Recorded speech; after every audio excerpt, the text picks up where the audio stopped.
جی سر، انسانی صحت کے لیے نظام کا صحت مند ہونا بہت ضروری ہے۔ آج کل جو موسٹلی پیشنٹ جس پرابلم سے فیس کر رہے ہیں چیلنج کے سامنے وہ قبض یا کانسٹیپیشن ہے۔ اس کی عام سی وجوہات ہیں، اگر ہم تھوڑا سا اپنا لائف سٹائل چینج کریں اور اپنی باڈی پہ توجہ دیں تو ہم اس ڈس آرڈر سے چھٹکارا حاصل کر سکتے ہیں۔ السلام علیکم جناب، آپ لوگ کیسے ہیں؟ خیریت سے ہیں؟ میرا نام ڈاکٹر عبدالمجید ہے، میں نے MBBS کیڈر میڈیکل سے پاس کیا۔ نظام میں جو موسٹ ڈس آرڈر جس کا ہمیں ہر شخص کو، بچوں اور بوڑھوں کو سامنا کرنا پڑتا ہے وہ کانسٹیپیشن یا قبض ہے۔ قبض کی علامات کیا ہیں؟ اگر آپ ان کی علامات میں دیکھیں، اگر کوئی ایک شخص ہفتے میں 3 سے کم دفعہ رفع حاجت کے لیے جا رہا ہے تو یہ قبض کی علامت ہے۔ اگر کوئی شخص رفع حاجت کے لیے جاتا ہے اس کو بہت زیادہ سٹریننگ یا زور لگانا پڑتا ہے یا اس کے پیٹ کے نچلے حصے میں درد ہوتا ہے تو یہ بھی ایک قبض کی علامت ہے۔ اگر رفع حاجت کے بعد بھی آپ کو حاجت کی ضرورت پیش آئے تو یہ بھی ایک قبض کی علامت ہے۔ کچھ پیشنٹ جن میں رفع حاجت کے بعد اگر کچھ بلڈ کے قطرے آئیں جو کہ CWP پہ یا اگر آپ کوئی ٹیشو کو ریوائو کر رہے ہیں اس پہ لگے ہوں تو یہ بھی ایک قبض کی علامت ہے۔ اگر آپ کی بڑی آنت کے آخری حصے میں کوئی obstruction یا بلاکیج ہو تو یہ بھی قبض کی کمی ہے۔ جیسے جیسے انسان کی عمر بڑھتی ہے تو قبض کا پرابلم بھی بڑھتا جاتا ہے کیونکہ اس میں ہماری ایکٹیویٹی کم ہو جاتی ہے۔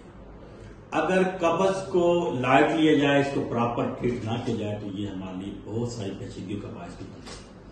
تو اگر آپ قبض کی وجوہات میں دیکھیں تو اس میں سب سے پہلے جو مین ریزن ہے وہ ڈی ہائیڈریشن ہے کہ ہم ڈیلی پانی کم استعمال کر رہے ہیں، جس کی وجہ سے ہمارا اسٹول ہے یہ ڈرائی ہوتا ہے یا سافٹ نہیں ہوتا، ہمیں اس میں جو ہمارے جو بال ہے اس کے امپٹی کرنے میں پرابلم کا سامنا کرتے ہیں۔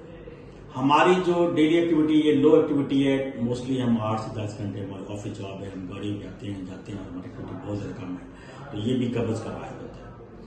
کچھ حاملہ خواتین اور وہ خواتین جو ڈلیوری کے بعد گھروں میں بیڈس بھی ہوتی ہیں تو ان میں بھی قبض کا یہ پرابلم موسٹ کامن یہ پرابلم ہے۔ اور کچھ لوگ جو میڈیسن استعمال کر رہے ہیں تو ان میں یہ بڑا کامن پرابلم ہے۔ اگر آپ بلڈ پریشر کی میڈیسن جیسے کہ کیلشیم چینل بلاکر استعمال کریں تو بھی قبض کا باعث بنتے ہیں۔ اگر آپ اپنی باڈی کی کسی اور پرابلم کے لیے جوائنٹس میں پین ہے یا سر درد ہے اس کے لیے آپ انرجائزک لے رہے ہیں، بروفین، نیپروکسن، ٹریماڈول، اوپیائڈ وغیرہ تو یہ بھی قبض کا باعث ہے۔ اگر آپ ڈائیوریٹک وغیرہ میڈیسن لے رہے ہیں تو یہ بھی قبض کا باعث ہے۔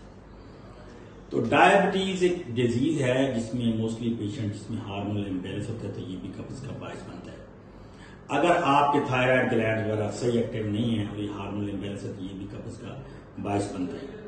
اگر آپ نے اپنی روٹین عادت چینج کر لی، اگر آپ کو رفع حاجت کے لیے جانا ہے اور آپ نے مصروفیت اس کو پوسٹ پون کر دیا ہے تو یہ بھی قبض کا باعث ہے۔ اور کچھ لوگ اپنی مرضی سے میڈیسن لے رہے ہیں، معدے کی تیزابیت، سینے کی تیزابیت، جلن کے لیے پروٹون پمپ انہیبیٹر استعمال کر رہے ہیں، کچھ لوگ لیگزیٹو خود سے استعمال کر رہے ہیں تو یہ بھی قبض کا باعث بنتے ہیں۔ اور اگر آپ دیکھیں تو اسٹوروں پہ رش ہے اور یہ میڈیسن بڑی فری اویلیبل ہے تو لوگ سیلف میڈیکیشن کا رجحان بڑھ رہا ہے تو یہ بھی قبض کا باعث بن رہا ہے۔ اگر آپ انزائٹی اور سٹریس کا شکار ہیں تو یہ بھی قبض کا باعث ہے۔ اگر ہم آنتوں کی لوکل بیماریوں کو دیکھیں، اگر آنتوں کی TB ہے، IBS ہے، کرون ڈیزیز ہے یا خدا نہ خاصہ کوئی کولوریکٹل کینسر ہے تو یہ بھی قبض کا باعث ہے۔ جو ہماری بڑی اور چھوٹی آنت ہیں تو ان کو نرو سپلائی بہت زیادہ ہوتی ہے۔ اگر ان میں کوئی پرابلم آ جائے، اگر آپ کو برین کی ڈیزیز ہو جائے، کوئی اسپائنل کارڈ انجری ہو جائے، سٹروک ہو جائے، پارکنسن ڈیزیز ہو جائے تو یہ بھی قبض کی علامت ہے۔ تو اس سے ہمیں کیا پیچیدگیوں کا سامنا کرنا پڑ سکتا ہے؟ تو اس کی جو پیچیدگیاں یہ ہیں کہ جب آپ رفع حاجت کے لیے جاتے ہیں، جب آپ زور لگاتے ہیں تو آپ کی جو اس ریکٹم کی ایریا میں چیر بھی آ سکتا ہے جسے ہم اینل فشر کہتے ہیں جو بہت تکلیف ہوتا ہے۔ اگر آپ بہت زیادہ اسٹریننگ یا زور کی ایکٹیویٹی میں انوالو ہیں تو جو وہاں کی لوکل جو ویسلز ہیں ان میں سوجن آ جاتی ہے جو پائلز اور ہیمرائڈ کا باعث بنتی ہے۔ اس کے علاوہ بعض دفعہ فیکل انفیکشن بھی ہو جاتی ہے اور آپ کو اپنے پخانے کو ہاتھ سے نکالنا پڑ جاتا ہے۔